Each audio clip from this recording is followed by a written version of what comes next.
اسلامی بہنوں کے لیے 8 دینی کام ہیں،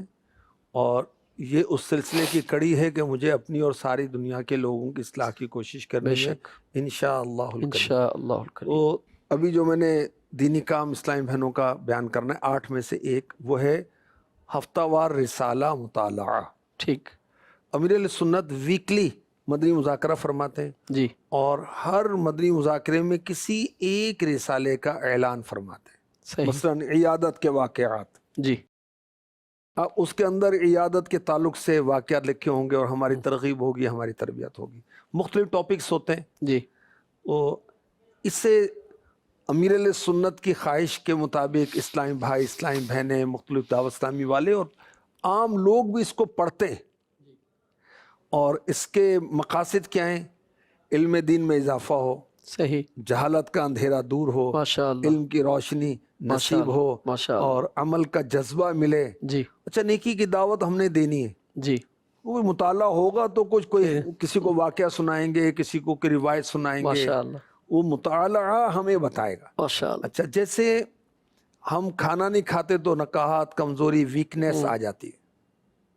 تو روحانی غذا ہے یہ دینی مطالعہ۔ بے شک، پھر روح کو، جسم کو کمزوری آئی تھی، کمزوری آئی، جذبہ جو ہے نا ڈھیلا ہو جاتا ہے، ڈھیلا، بوڑھا ہو جاتا ہے، اور اس کو پھر جب مطالعہ ہوتا ہے پھر جذبہ جوان ہو جاتا ماشاء ہے کہ اللہ، او ماشاء میں اللہ، تہجد ماشاء میں اللہ، سستی کر رہا تھا، ایک دم وہ جو تہجد کے فضائل پڑھے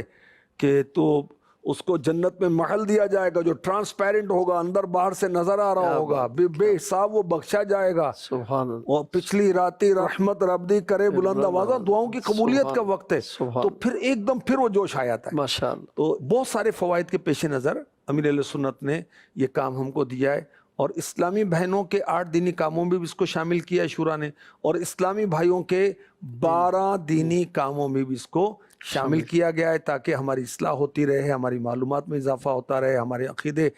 بہتر ہوتے رہے، ان کی اصلاح ہوتی رہے، ہمارے اعمال درست ہوتے رہے۔ علم کی شمع ہے، پھیلاتے جائیں روشنی، ماشاء اللہ، جو سیکھا ہے سکھاتے چلیں، دیے سے دیے کو جلاتے چلیں، ماشاء اللہ، اور اپنے اسکول میں، اپنے جامعہ میں، اپنے مدرسے میں، اپنے فرینڈ سرکل کے اندر، اپنے گھر کے اندر، اپنے فیملی ممبران کو ماشاء اللہ، رسالہ آپ شاپ پہ رکھ لیں۔ ماشاء جو اللہ، آپ کا کسٹمر آ رہا ہے، آپ کو 150 200 5000 کوئی پروفٹ دے کر گیا نا، ماشاء آپ 10 روپے کا رسالہ نہیں دے سکتے اس ماشاء کو، اللہ، نیکی کی دعوت بھی ہو جائے گی انشاءاللہ، ماشاء اللہ، اور تحفہ دینے سے محبت بڑھتی ہے، آپ کا گاہک بھی پکا ہوگا اللہ کی رحمت سے، اور پھر جب وہ پڑھے گا، اس کی اصلاح ہوگی، تو پھر تو وارے نیارے ہو جائیں گے۔ مجھے ایک واقعہ یاد آ گیا دوران گفتگو،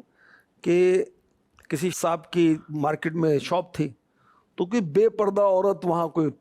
پرچیزنگ کرنے آتی تھی، تو اس نے کسی کی ترغیب پر کوئی رسالے رکھ لیے ہوں گے۔ وہ بے پردگی کے عذاب کے تعلق سے زخمی سانپ رسالہ تھا، جس میں بے پردگی کے گناہ کے اور عذابات کا تذکرہ تھا۔ اس نے، دکاندار نے اس عورت کو دے دیا۔ اچھا، اگلی بار وہ عورت پھر پرچیزنگ کرنی آئی، مگر برقع اوڑھ کے آئی، کیا بات ہے، پردے میں آئی۔ ماشاء اللہ، تو وہ انقلاب پر وہ حیران ہوا، اس نے کہا کہ بھائی جان آپ نے وہ رسالہ دیا تھا نا، تو یہ اس کا اثر ہے۔ امیر علیہ سنت کی تحریر، کیونکہ دیکھیں اللہ کے نیک بندوں کی زبانیں پاک ہوتی نا، اثر کرتی ہیں، ایسے ہی ان کے قلم بھی پاک ہوتے ہیں، وہ